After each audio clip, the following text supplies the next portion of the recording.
I had always believed my cousin, Ryan, had found something rare. Love that was honest, effortless, and meant to last. His boyfriend, Adrian, seemed like the kind of partner people spent years searching for. Adrian was charismatic, attentive, and had a way of making Ryan light up in a way I hadn't seen before. They were inseparable, the type of couple that made love look easy.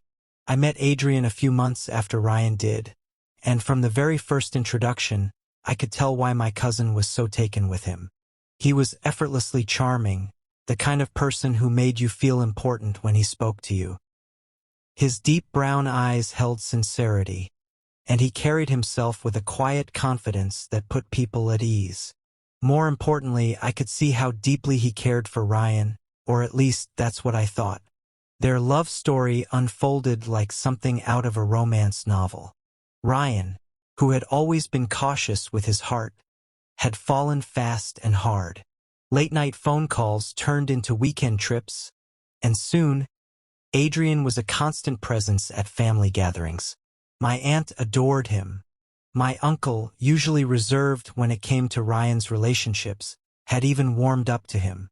It was hard not to be happy for them. Ryan had been through his fair share of disappointments, relationships that started with promise but fizzled into heartbreak. This time felt different. This time felt right. But even the brightest flames cast shadows. I started noticing little things, moments that felt out of place in their otherwise perfect relationship. Adrian, usually so present, would sometimes drift into silence, lost in thought. He was always quick to recover, offering a warm smile or an affectionate touch to Ryan, but the moments lingered in my mind. Then there were the absences, small at first, a canceled date here, a vague excuse there. Nothing drastic, nothing alarming, but enough for me to notice. Ryan, ever trusting, brushed it off. Work's been crazy for him, he'd say. You know how it is. And I did. Or at least I wanted to believe I did. One evening, we were all at Ryan's apartment, the three of us laughing over a movie. Adrian's phone buzzed on the coffee table, and without thinking, he reached for it and turned the screen away.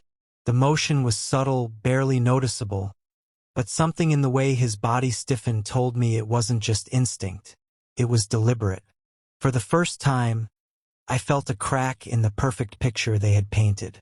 A tiny, almost imperceptible shift that made my stomach tighten with unease. I didn't say anything. Not that night. Not yet. But something had changed. And though I didn't know it then, I was about to uncover a truth that would shake everything I thought I knew about love, trust, and the person my cousin had given his heart to. The feeling wouldn't leave me. That night at Ryan's apartment, the way Adrian had turned his phone away, it replayed in my mind like a scene from a movie I couldn't turn off. I told myself I was overthinking it. After all, every relationship had its private moments. But doubt, once planted, had a way of growing roots. First, I tried to ignore it. Adrian continued to be the devoted boyfriend, still making Ryan laugh, still showing up with thoughtful gestures. But now, I noticed the small gaps in his affection, the moments where his attention seemed split, where his eyes carried something unspoken. Ryan, blinded by love, didn't seem to notice.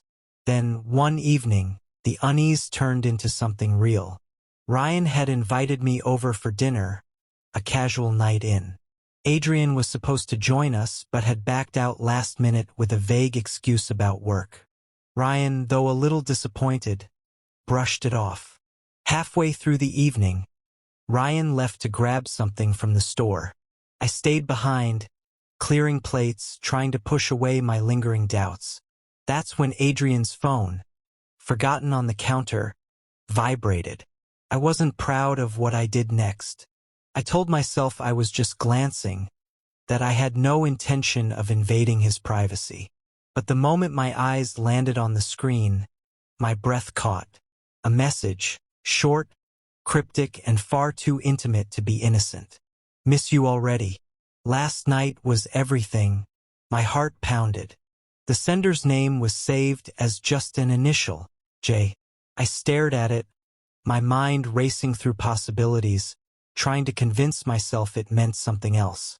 But deep down, I already knew the truth. Before I could think, the phone vibrated again. Another message. Can't wait to see you again. When's he busy? I swallowed hard, my hands cold despite the heat rising in my chest. There was no mistaking what this was.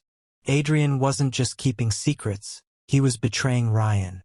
The weight of it settled over me, a suffocating realization. Ryan, the cousin who had finally found someone he thought was different, was being lied to, and I was standing in his kitchen holding the proof.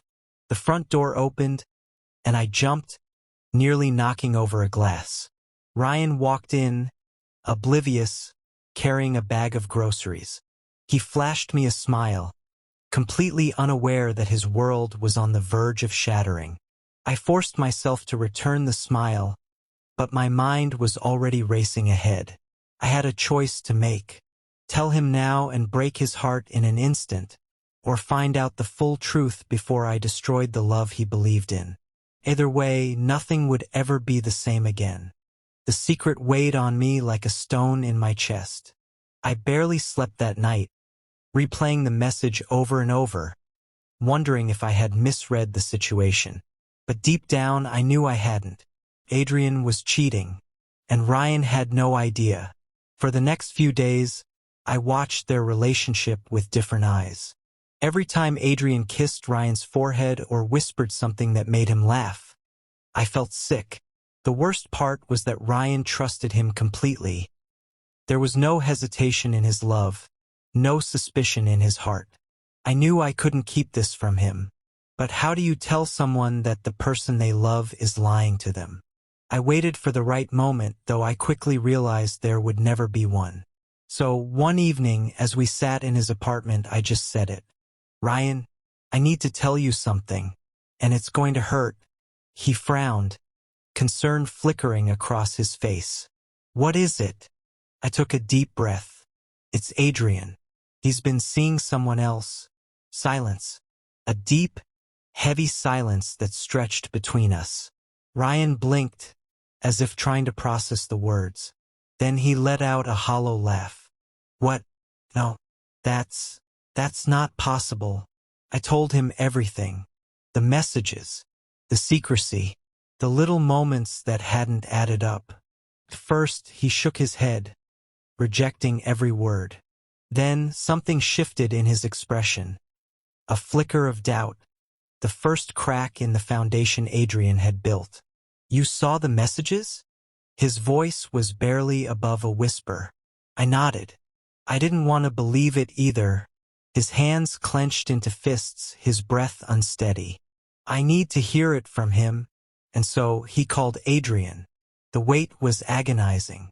When Adrian arrived, his face was unreadable. But the moment he saw Ryan's expression, he knew. Ryan didn't yell.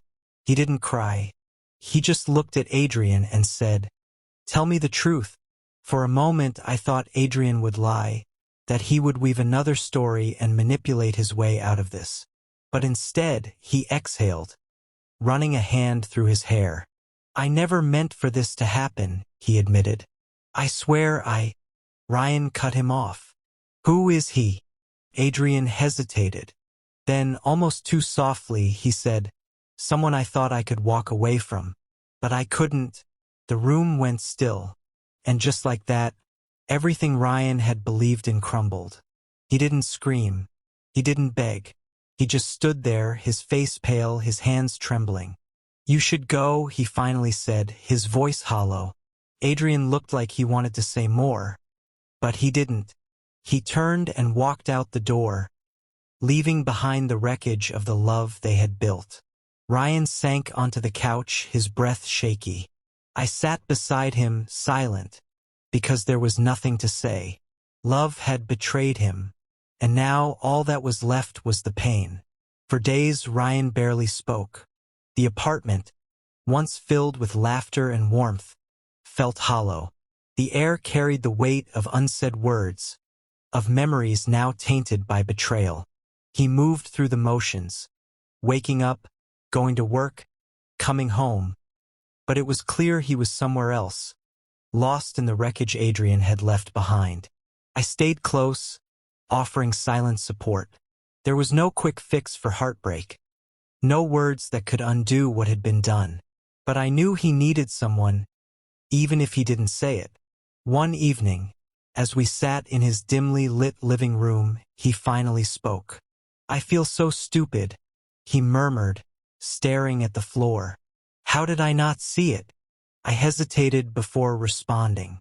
"Because you loved him, and love makes us see what we want to believe." He exhaled, shaking his head. "I gave him everything." His voice cracked, the weight of his emotions slipping through. "I really thought we had something real." "You did," I said gently. "But he wasn't who you thought he was. That's not your fault." The truth settled between us. Ryan had loved deeply, honestly, but Adrian had made his choice. And now Ryan had to make his own, stay broken or begin to heal. The healing didn't happen overnight. Some days were harder than others. There were moments when he almost texted Adrian, moments when he doubted himself, wondering if he had done something wrong.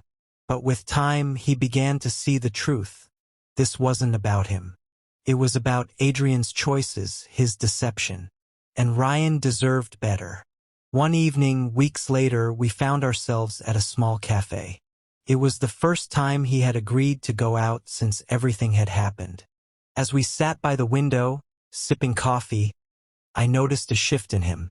The sadness was still there, but so was something else, resolve.